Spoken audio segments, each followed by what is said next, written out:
Don't just live for tomorrow, or just live in yesterday. Just be glad for all you have that's in today. Hey everyone, Connie here, and welcome to my blind reaction to K-On! Season 2, Episode 2. So yeah, we have finished Inuyashiki, and now we are on to K-On!, and it unfocused. What the heck happened there? But yeah, so we are on to K-On! Season 2, and I mentioned this when we first did the Inuyashiki and K-On! Reaction, the Versus reaction, but I'm going to bring it up again here. So I have seen Season 1 of K-On! I have not seen the movie. I know there's a movie, and I've only, obviously, seen the first episode of Season 2 so far. And it's one of those shows that I enjoyed to a point, but, like, wasn't super excited for.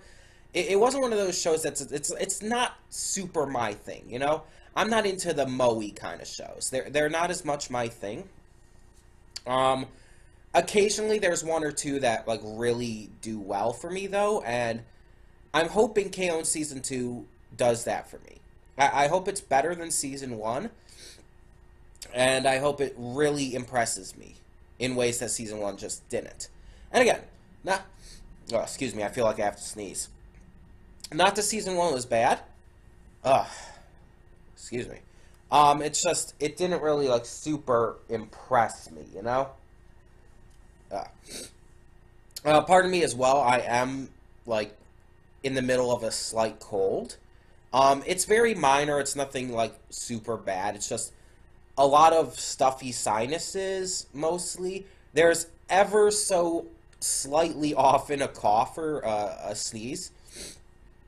And my eyes have been watering quite a bit, especially my right eye. Like, mostly my right eye.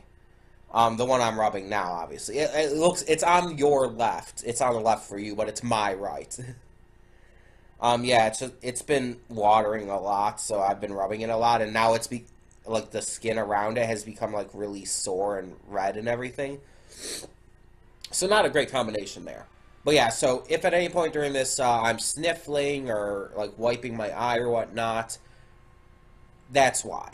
I am still paying attention. But yeah, either way, yeah, K-On! Season 1, it didn't impress me.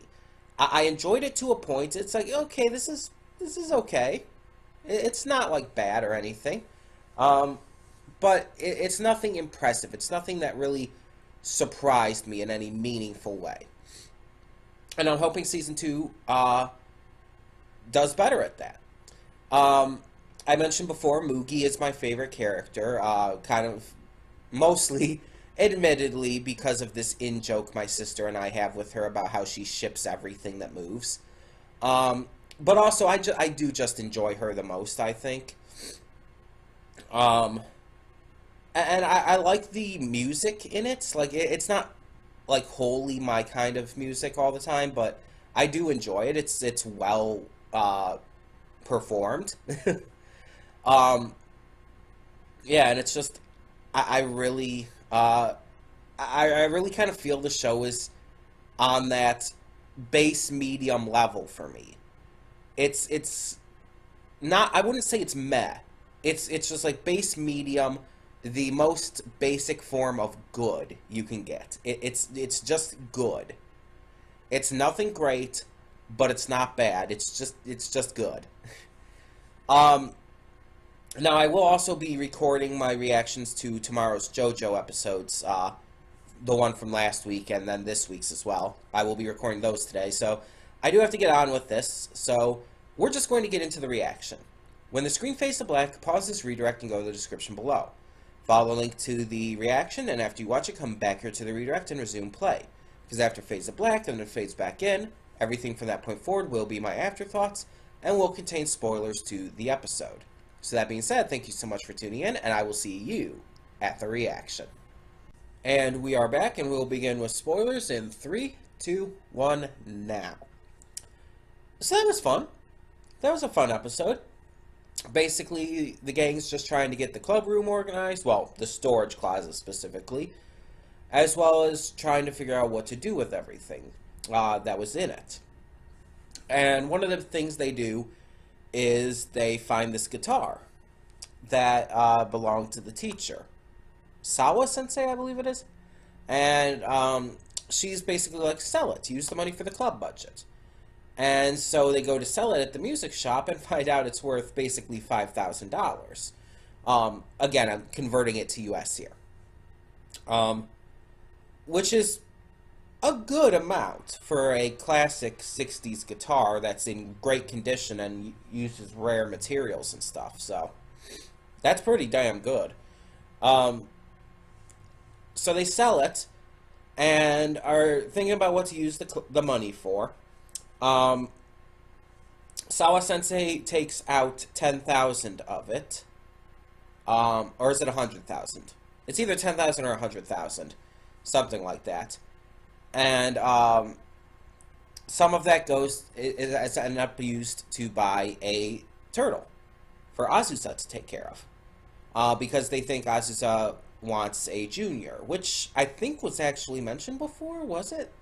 Either way, I think that sounds about right. Yeah, the episode was cute, it was fun, not much happened, and that's kind of the thing with these kinds of shows that I find it hard to talk about, as well as just one of the reasons why these shows usually don't appeal to me. Not much happens in them. Even when there is some kind of ongoing story, like for this, let's say there's like a big concert or performance coming up, most of the episodes leading up to that will still just be slice of life randomness. And it'll somehow try to connect to the ongoing plot in some way. But for the most part, it's like it's going to be just its own separate thing. Rarely does a slice of life show have a legitimately ongoing story that is the main focus of the episodes leading up to the big climax of it. And I've always kind of had an issue with that. I've mentioned when I've tried to watch other shows like Wander Over Yonder and stuff, and it's just like those kind of shows don't appeal to me as much because I like an ongoing story. I like when there's some kind of big plot thread holding the whole series together. Now, it's not always the case. I do like episodic stuff too, to a degree.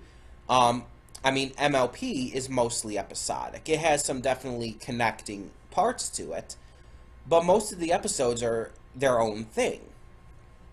But even with those episodes, you'll still see bits of continuity, like with Spike having his wings, or with the CMC having their cutie marks.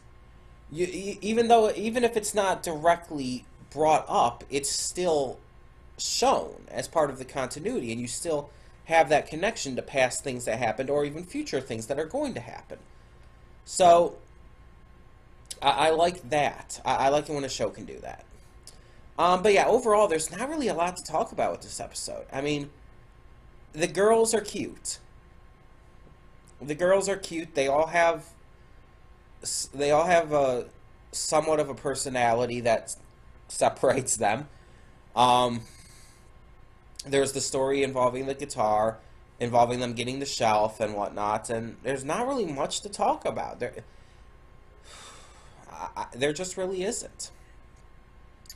But I did enjoy it nonetheless. It went by really quick, as you may have noticed at the end there. I didn't realize the ending was already upon us, but that just is what happens when you have fun. Even if it's not like the most engaging or most amazingly well-written episode or show or whatnot, as long as you're having fun, that's what truly matters, right? So, tell me in the comments below what you thought of this second episode of KO in Season 2. And for the time being, I'm Connie, and I'm signing off. So, see y'all next time. And though you've come through many obstacles, shed tears along the way,